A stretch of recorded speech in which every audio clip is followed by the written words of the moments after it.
Conceptos de proceso y procedimiento. Los juristas distinguen entre derecho sustantivo y derecho adjetivo.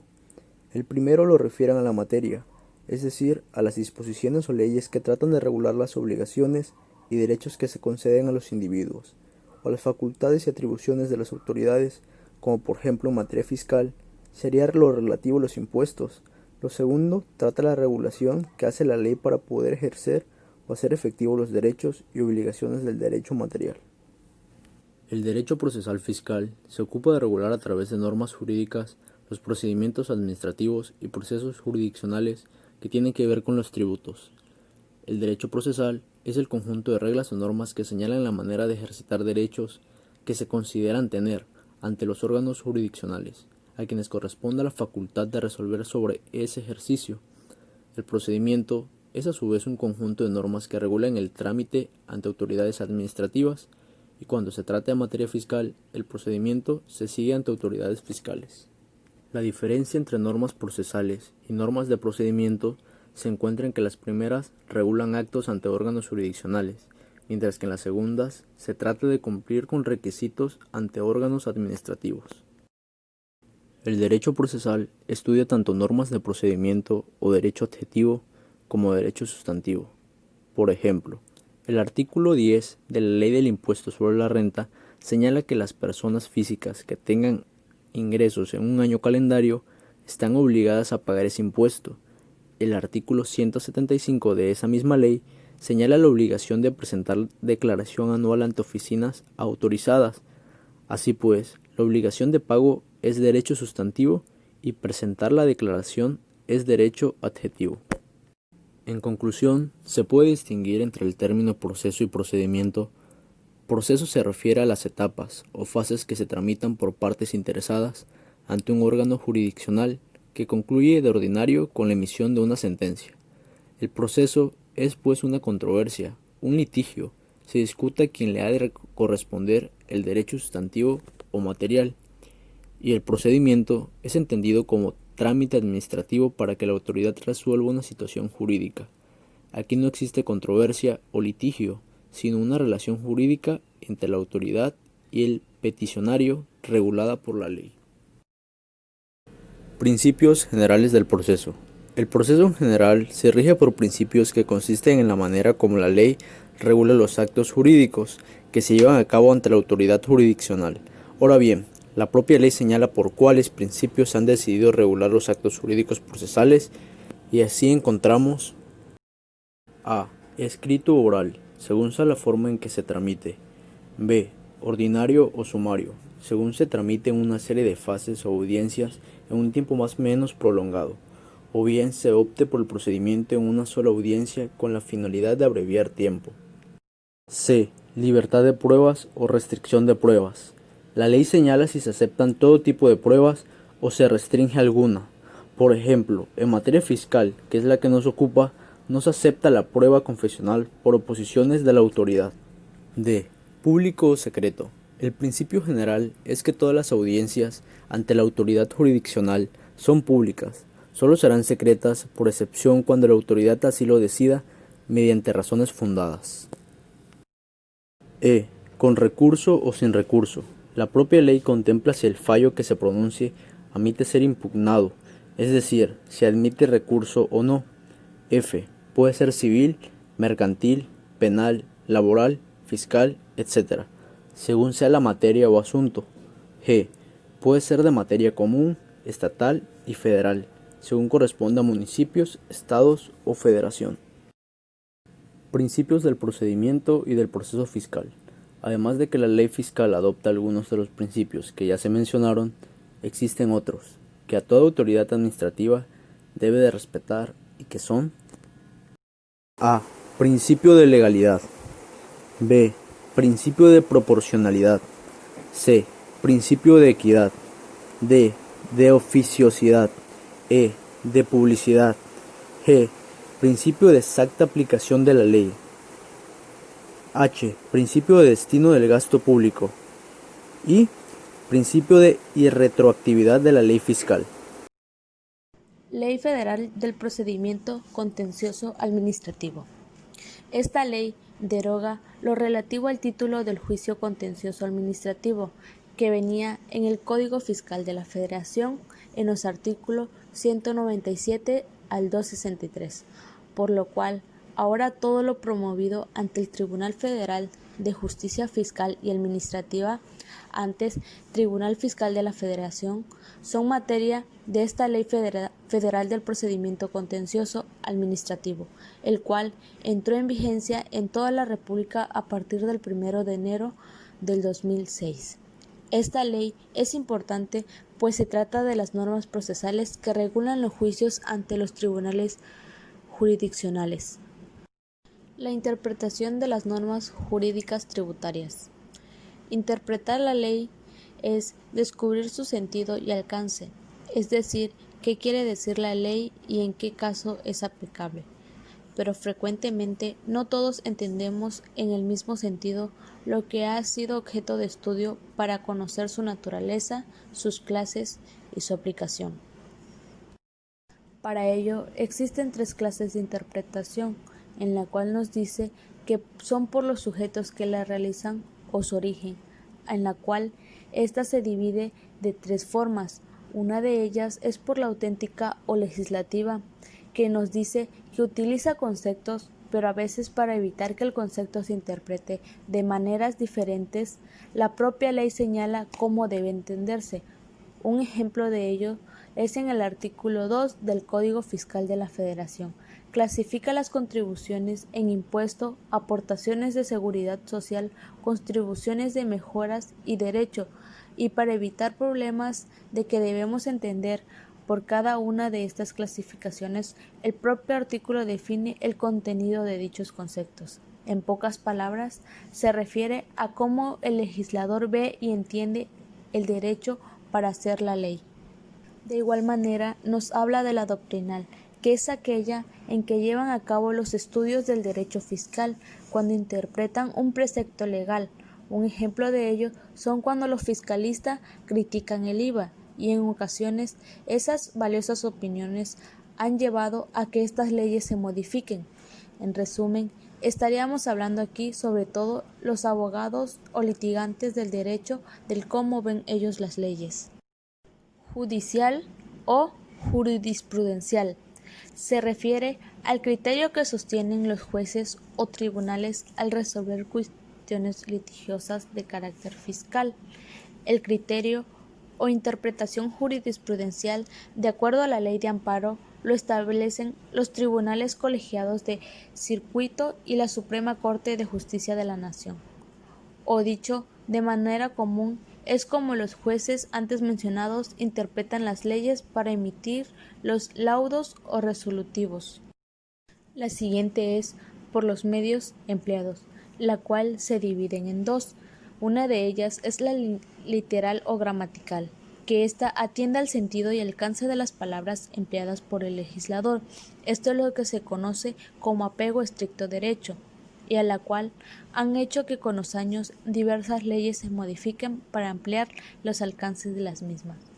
La siguiente es la interpretación lógica y teológica, que ésta se refiere a que debe entenderse al sentido o fin de la norma, pues la interpretación gramatical puede ser insuficiente.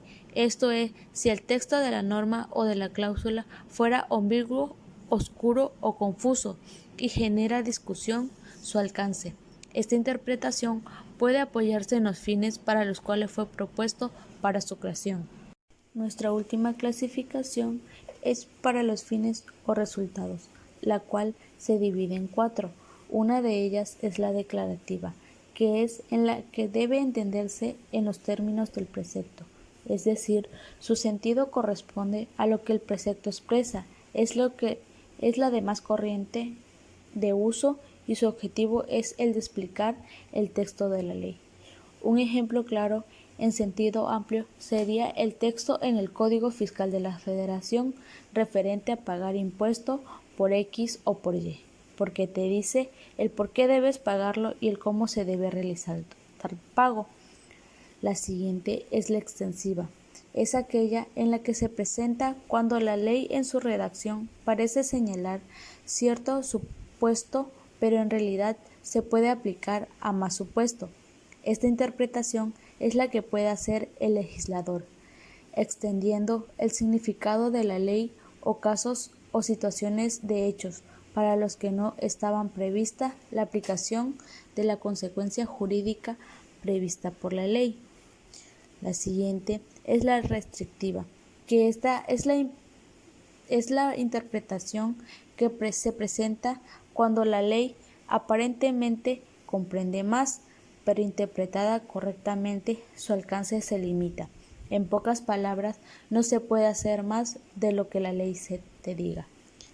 Por último, está la progresiva, que ésta se presenta cuando la ley contempla en su redacción algún supuesto abstracto general que se pueda aplicar a situaciones actuales, pero también a situaciones futuras que al expedir la ley el legislador no conocía y por ello no podría suponerlos, pero que quedan comprendidos en la ley, pues para ello echamos mano de una interpretación progresiva que lo permite. Dicho en palabras simples, mejor prevenir que lamentar. Visto de otra manera, es la interpretación de una norma considerando su cambio en el tiempo en orden a las necesidades sociales. También se le denomina como la interpretación evolutiva. Este método no tiene aplicación en materia jurídica dominada por el principio de la legalidad. Determinación de los créditos fiscales. Como citan las leyes fiscales, son los derechos de cobro a favor del Estado o de sus organismos descentralizados, los cuales se integran de la siguiente manera: por contribuciones, por recargos, por sanciones o multas, gastos de ejecución e indemnización por cheques devueltos. Para que cause o nazca una obligación contributiva, debe realizarse el hecho o situación prevista por la ley fiscal respectiva. Una vez que se causa la obligación contributiva o tributaria, resulta imprescindible conocer las reglas, conforme a las cuales debemos determinar en cantidad líquida el importe a cargo del contribuyente, es decir, el crédito fiscal, procedimiento que se le conoce doctrinalmente como determinación de la obligación contributiva o tributaria. La determinación en cantidad líquida de un tributo se define como la operación matemática encaminada a fijar su importe exacto, mediante la aplicación de las tasas tributarias establecida en la ley hacendaria. Conforme a los principales ordenamientos fiscales que forman parte de nuestro derecho fiscal positivos, encontramos básicamente las siguientes tasas contributivas. Una de ellas es la cuota fija, que ésta consiste en el establecimiento de un porcentaje específico sobre el importe global del hecho generador de la obligación fiscal. Un ejemplo de ellos es el IVA. De igual manera, se encuentra la tarifa progresiva. Tiene por objeto establecer cuyo impacto económico se va acrecentando en la medida en el que el monto del hecho generador es mayor, decreciendo. Por el contrario, cuando dicho monto resulta mejor, se considera más justo y equitativo. Un ejemplo de ellos es el ICR. De igual manera, se encuentra la cantidad fija, que es la tasa en la que se determina, aplicando al hecho generador del tributo, una cantidad exacta expresada en monedas del curso legal, y no como sucede en las cuotas fijas y las tarifas progresivas que se expresan en porcentaje. Un ejemplo de ello serían los impuestos sobre uso y tenencia de vehículos. La relación jurídica tributaria. Esta es la ley en la que la materia de impuesto establece la existencia de una relación entre la autoridad fiscal facultada a cobrar impuesto y el obligado a pagarlo. Esta relación es jurídica y se presenta entre el sujeto activo y el sujeto pasivo. En ocasiones aparecen en esa relación jurídica terceros, como son los fiadores, garantes, hipotecarios, deudores, solidarios, cuyas obligaciones son secundarias y siempre en relación a obligaciones a cargo del sujeto pasivo. Las obligaciones a cargo del sujeto pasivo son principalmente económicas, pero también existen otras como son las de llevar contabilidad, registro, etc. sea en forma manual o electrónica. La base constitucional de la relación jurídica tributaria la encontramos en el artículo 31, fracción 4 de la Constitución, porque la obligación de los mexicanos de pagar impuesto y el derecho correlativo de la autoridad fiscal de cobrar los impuestos que legalmente se van causando. Crédito fiscal. La relación jurídica se concretiza cuando el sujeto lleva a cabo el acto o hecho generador de un crédito fiscal.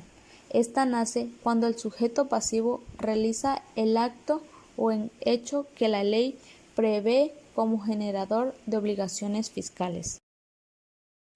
Determinación del crédito fiscal. Para determinar la existencia de un crédito fiscal se deben cumplir 3 etapas. Una de ellas es realizar el acto jurídico previsto en la ley como causa generadora del crédito fiscal, por ejemplo, la compraventa de mercancías. Por ello también está la cuantía fiscal, que se refiere al cálculo del impuesto a pagar. Y por último, la liquidación del impuesto, que consiste en la determinación del pago de determinada cantidad de impuesto al fisco. La ley nos permite varias formas de pagar los impuestos. La primera, la autodeterminación, por el propio obligado y pago del impuesto. La segunda, la determinación a cargo de la autoridad. Y la tercera, determinar la cantidad del impuesto a pagar mediante convenio entre autoridad y contribuyente. El crédito fiscal es exigible hasta que el líquido y demás haya transcurrido el plazo que la ley permita para que el crédito lo pague el contribuyente o responsable solidario.